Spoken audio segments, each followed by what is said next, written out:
começa falando sobre a nossa saúde, entendendo sobre ronco e apneia. A gente volta e meia fala que é perigoso roncar, ter apneia e não tratar. Eu mesma, na semana retrasada, fui fazer uma polissonografia, mostrei aqui no Vida Melhor, né? Monte de fio ligado, aqueles eletrodos todos pra gente descobrir como é que é o sono, e eu fui mostrar como é que é realizado esse exame. Então hoje a gente vai conversar com o Dr. Edson Monteiro, que é otorrinolaringologista, para entender melhor quais são realmente os prejuízos do ronco e da apneia. Ele que é médico clínico do Instituto Viver Mais e Melhor, do Espaço de Prática Biomolecular Nutrigenômica, que promove o equilíbrio e a saúde integrada, vai nos ajudar a entender melhor esse problema. Dr. Edson, muito obrigada por ter vindo. Obrigado. Tudo bom, Cláudia? Eu tô bem, e o senhor? Graças tudo bom? a Deus, então, tudo bem. Sentar ali pra gente conversar um pouquinho mais e entender um pouco mais sobre o ronco e sobre a apneia. É perigoso mesmo roncar e não cuidar e largar pra lá? Hiper, super perigoso, muito perigoso. Pode perder o marido. Ou perder E o marido esposa. perder a esposa. Brincadeira à parte, não, mas tem perigo mesmo e tem muita confusão. Saúde. E tem muita confusão sobre esse assunto, né? Porque roncar antigamente era pitoresco, só pitoresco, né? A pessoa ronca era motivo de chacota, de gozação, né? E então roncar é um sinal que pode estar acontecendo a tal da apneia, que não tem roncar só, às vezes não tem apneia, mas é um sinal que tem que se investigar, porque a apneia é parada de respirar. Isso a pessoa pode ter uma série de prejuízos que a gente vai comentar durante o programa hoje. Tá, mas vamos começar então falando do ronco. Ronco. O ronco em si, sem apneia, ele também é perigoso? Não, o ronco não. O ronco sem apneia não. O ronco, ele é... Por que acontece o ronco? Porque a pessoa tem uma flacidez, geralmente essa é a causa. Flacidez do céu da boca, onde tem a campainha, que é a úvula, o palato. Então essa flacidez, ou lá atrás da faringe, que é aquele tubo que desce até da garganta, até lá embaixo, até o esôfago. Então, com a flacidez desses tecidos, que com a idade vai acontecendo, né, depois dos 40 anos, porém, alguns jovens com 20 e poucos anos já estão apresentando apneia, ronco. Então, essa flacidez faz com que quando a pessoa está relaxada, dormindo, esse músculo entra em relaxamento maior e aí há uma constricção. Então, quando ela puxa o ar entra com dificuldade, vibrando essas estruturas e causa o ronco. Quando a coisa é muito grave, que o ar não consegue passar porque a constrição é muito grande, o fechamento é muito grande, aí se torna a apneia. A pessoa puxa o ar, o pulmão, quer dizer, o tórax, faz o movimento e não consegue passar por causa da obstrução. Para mim é claro entender que a apneia faz mal e que é perigoso se a gente não tratar, mas o ronco eu não consigo entender. Aonde que está o perigo, então? Não, é o que eu falei, não tem perigo no ronco, mas o ronco precisa ser investigado porque ele é um sinal possível de já haver um comprometimento, se não já futuro, de ter apneia. E também o ronco não tratado pode virar um ronco mais forte, uma apneia? Pode. Não quer dizer que virá, mas pode, porque é um sinal. Tendo ronco, tem que investigar a apneia. E tem uma coisa, né, Cláudia? Todos que estão nos assistindo sabem disso. A pessoa que ronca e dorme, a pessoa que dorme ao lado de uma pessoa que ronca, ela não consegue ter um sono adequado. E se a pessoa não dorme adequadamente, ela acorda com humor estragado, ela acorda com uma série de problemas, inclusive de ordem clínica ao longo do tempo. Por quê? Porque nós precisamos dormir para ter hormônio de crescimento liberado durante o sono e hormônio tiroidiano liberado durante o sono. Quem tem sono ruim acaba tendo todo esse prejuízo desses hormônios que são liberados durante o nosso sono e acaba tendo obesidade, acaba tendo problemas tiroidianos, uma série de problemas. E é verdade que quem ronca também não dorme bem?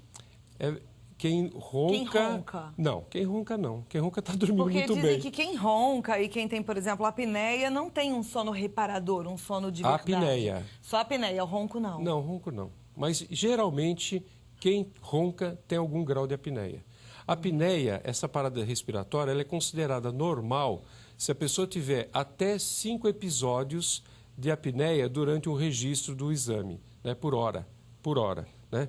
Se passar disso, aí começa a ser considerado doença que vai levar a prejuízo da pessoa. Parar de respirar um pouquinho durante a noite, até 10 segundos, é considerado normal. A apneia é a parada respiratória acima de 10 segundos por evento e mais de 5 por hora. aí é uma apneia patológica, quer dizer, a apneia que causa a doença. Entendeu? Tá. E a gente vai falar daqui a pouquinho como é que a gente trata essa apneia. Eu só queria te fazer antes uma pergunta. Eu fui fazer a polissonografia e eu fiquei encafifada com o seguinte. Lá eu não estava na minha condição normal de dormir. Até conversei já com a médica lá sobre isso. E eu fiquei pensando nas pessoas que vão fazer esse exame. Porque gera uma ansiedade, porque a gente não está em casa. Um monte de eletrodo te incomoda, não tem jeito de falar que você dorme completamente bem, né? Até porque eu, por exemplo, tenho o péssimo hábito de dormir um pouco, não a noite inteira, mais de bruços, eu sei que tem que dormir de lado, daí eu me mexo, então aqueles eletrodos incomodam. E essa agitação também gera uma certa insônia. Verdade. Sem contar que a pessoa que dorme de barriga para cima, eu fico também, já até conversei sobre isso, uma pessoa que dorme de barriga para cima, ela tem mais propensão a roncar, né? Sim, claro, porque pelo efeito da gravidade, né?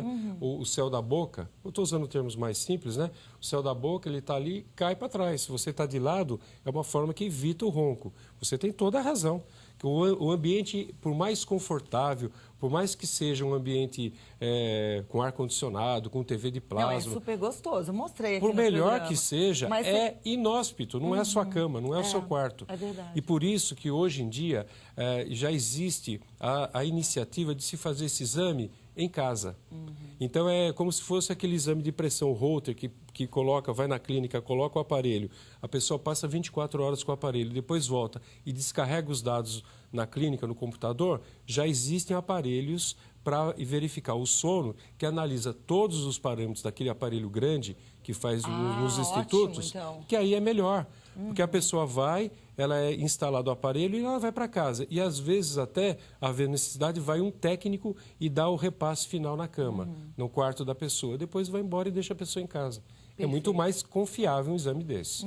Agora, a opinião de quem dorme junto também tem que ser levada em conta, né? Muito. Porque normalmente o companheiro, marido ou mulher fala, você ronca à noite. E a pessoa tem que levar em conta isso. E a pessoa geralmente não reconhece que ela ronca. Existe um preconceito danado com essa história de roncar, né? É verdade. É como se fosse algo que as pessoas escolhessem. É verdade, né? é verdade. Agora... E tem um problema muito sério. Muitas pessoas, Cláudia, elas estão com refluxo, sabe? Refluxo. A pessoa está tratando porque tem tosse crônica, tem uma série de coisas, né? Que o refluxo pode dar rouquidão, disfonia, laringite e tudo mais. E azia mesmo. E muitas vezes a causa do refluxo, não estou dizendo que todos os casos são esse, é a pessoa ter apneia.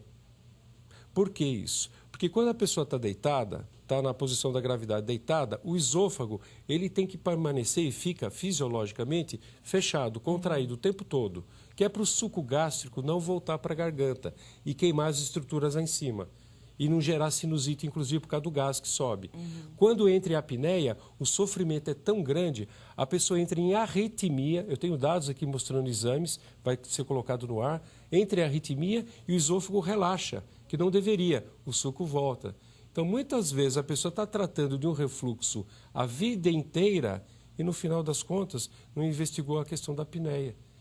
Se ela tiver apneia, fatalmente ela vai ter refluxo. Nossa, é impressionante como o nosso corpo ele é todo interligado, né? E ele é inteligente e nem um sintoma que aparece no nosso corpo não está ligado a outro. A gente precisa realmente prestar atenção nesses sintomas para investigar a causa. Hoje a questão da apneia, essa doença apneia, que hoje felizmente já está muita gente conhecendo, você está trazendo agora para a mídia.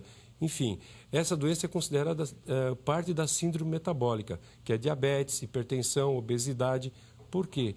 Porque ela leva a vários transtornos de obesidade. Então, vou dizer uma coisa aqui para ficar gravado.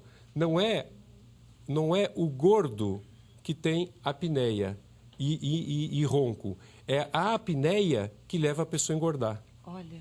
Entendeu? E às vezes a pessoa nem tem noção, está engordando, começou a roncar, e o problema todo era lá atrás, com distúrbio de sono, que pode ser tratado. Sim, com certeza. Como é que é o tratamento da apneia? Bom, o tratamento da apneia, ele pode ser feito de várias maneiras.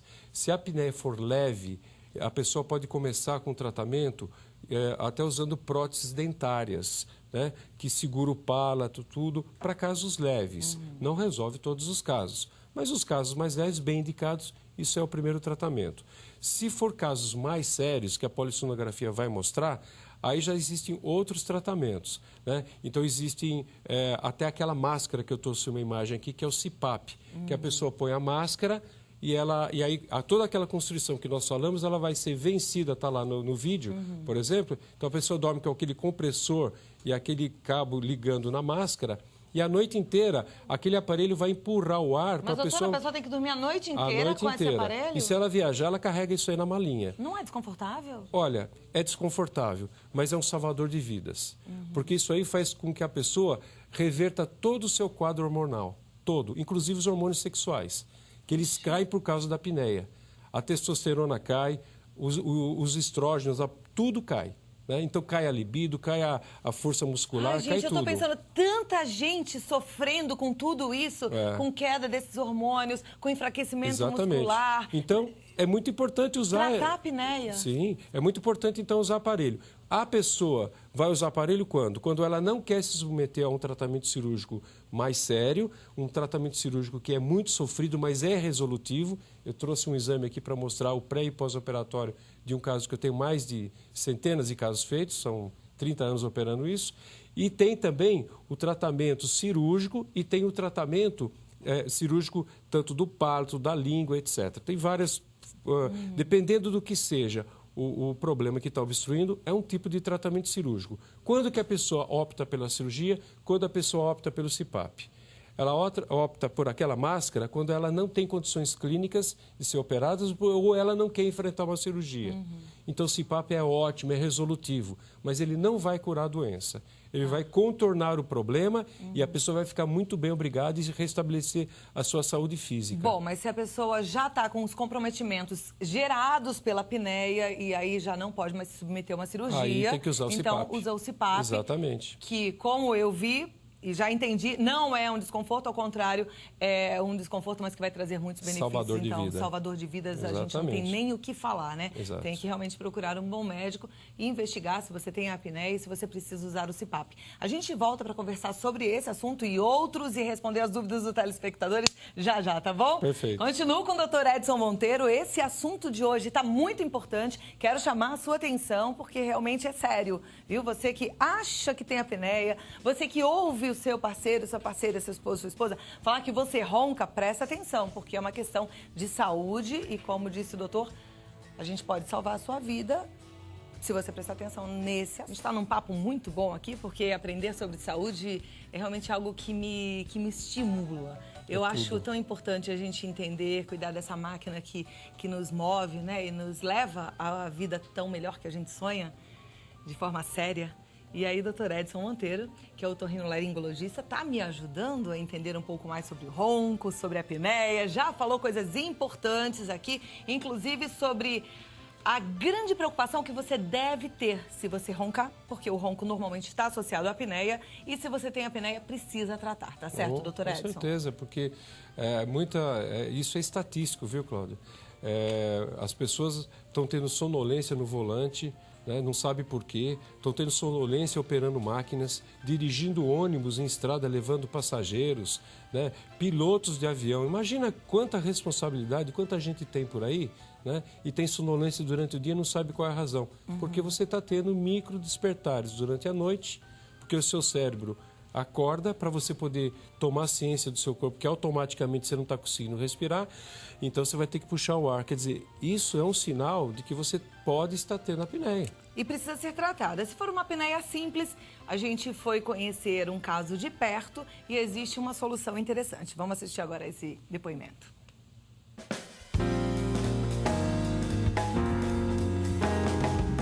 O fato de eu estar com excesso de peso, passei a roncar.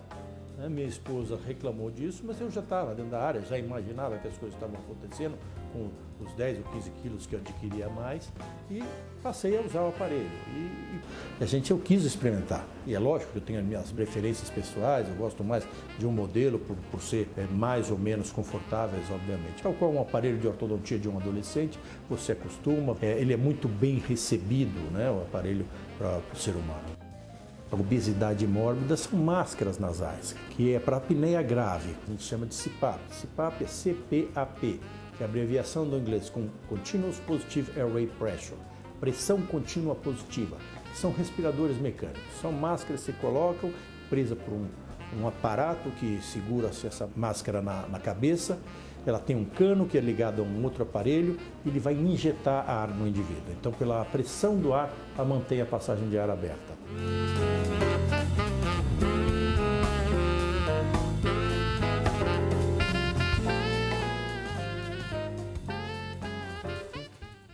Interessante, né? E ele realmente teve uma melhora na qualidade de vida. Então. Agora, existem outras intervenções para casos mais graves, mais sérios. Exato. Né? E o caso que o doutor, ele é um dentista, né? Um colega dentista, o caso que ele colocou é para casos leves, né? Que é muito bom. Eu até comentei no primeiro bloco. Mas casos piores, tem que operar a língua, quando é o caso, tem que operar o céu da boca, tem que tirar a campainha, tirar a amígdala. É assim a cirurgia para a apneia? Cada caso é um caso. Então tem caso de tirar as amígdalas, caso de abrir a faringe e puxar, faz como se fosse aquele lifting, sabe? Puxar a faringe porque ela está flácida. Tem casos que tem que pegar um ossinho que tem aqui no pescoço, através de uma cirurgia, puxar ele para cima. E tem várias intervenções, até de mandíbula, Te ouvindo falar assim, doutora, eu fico assustada. Falar, se eu tiver apneia, eu vou fugir disso. Tem gente que Mas foge é uma mesmo. cirurgia complicada? Ou não, o jeito de falar é que assusta e ela é simples? Ela não é complicada, mas é uma cirurgia sofrida. A pessoa que vai entrar, você falou, se assusta, e é para assustar mesmo. Porque a cirurgia, ela é boa, ela é resolutiva quando bem diagnosticada e bem feita, mas ela é muito sofrida. A pessoa tem que tomar morfina no pós-operatório. Eu abro o jogo todinho, esse tipo de colocação que eu estou pondo no ar, para os pacientes. Mas eles têm que ver a relevância de se tratar. Ou vai usar o CPAP, ou vai fazer uma cirurgia dessa. Porque não é um passeio no parque. É se tratar de uma coisa grave que mata e que envelhece. A pessoa vai perder a vida antes do tempo. Eu vou dizer uma coisa que eu queria até complementar o que o colega colocou no ar, que é o seguinte, ele falou assim, eu engordei 15 quilos, sei lá, e comecei a roncar. Mas ele começou a roncar, aí que ele engordou. Entendeu? O fato de engordar, é claro que piora um pouco o ronco e a apneia, sim, mas é um fator coadjuvante. O determinante é a flacidez, é a língua que cai para trás, é toda essa alteração do organismo por causa da idade. Né? E a gordura, portanto, ela colabora aí com 10%. O problema básico mesmo são as estruturas internas que têm que sofrer alguma intervenção. Ou através do aparelho, que ele não vai corrigir nada, mas ele vai suplantar o problema. Então a pessoa vai ter vida normal usando o aparelho, ou opera. Agora, esse aparelho ele é indicado por um otorrinolaringologista ou um especialista do sono? Geralmente é otorrinolaringologista, neurologista, pneumologista e cardiologista, mas qualquer médico pode indicar. Mas geralmente são esses, porque é nesses que acaba indo os quadros neurológicos. Aí o paciente compra um CPAP para ele? Ele compra. Quanto custa um CPAP? Olha, hoje em dia tem aparelhos de R$1.000, R$1.500 até R$3.000. Não é tão caro. Quer dizer, para a maioria da população é uma coisa muito cara. Mas não é um aparelho exorbitantemente caro, né? Mas a pessoa, se ela tem dúvida se vai comprar, ela pode ir nessas lojas que vendem aparelhos, são várias marcas, ela vai e aluga o aparelho. Então as pessoas alugam por R$300, R$200, alguma coisa por mês, e aí a máscara ela vai ter que comprar, porque a máscara é individual, né? E aí ela vê se ela se adapta. Se adaptou, ela usa o aparelho. E se o aparelho foi eficaz, né? Geralmente é. Entendi. E aí tem que dormir sempre de barriga para cima mesmo? Tem que dormir. Ela tem que se habituar a dormir um pouco de lado. Não obrigatoriamente de barriga para cima, mas o aparelho tem umas limitações, né? Mas olha, Cláudia, os pacientes meus que não tiveram indicação de cirurgia ou que não quiseram operar, que tem esses que não querem, e optaram pelo CPAP, eles estão felizes. Tem uma outra qualidade de vida? Não, Sara. Eu queria que você repetisse, doutor, quais são os prejuízos da apneia? Quais são as doenças que a apneia pode acarretar? A apneia, ela pode... No começo, a apneia, ela é obstrutiva. Ou seja, é problema mecânico que está fazendo com que a pessoa tenha apneia. Com o tempo, isso vai piorando e vai se tornar um problema neurológico. Mesmo que você opere, ela não vai ter mais conserto, porque ela vai ter uma apneia central. Quer dizer o seguinte, ela não vai ter mais o estímulo do diafragma funcionar para ela respirar. Esse é o primeiro ponto. Outro problema, cai todos os hormônios da pessoa. Cai hormônio tiroidiano, ela vai ter hipotiroidismo subclínico, vai ter problemas da ordem sexual, queda da libido, queda de vontade de fazer as coisas, flacidez muscular, baixo desempenho nas atividades de academia, quer dizer, faz regime e não consegue o regime para frente.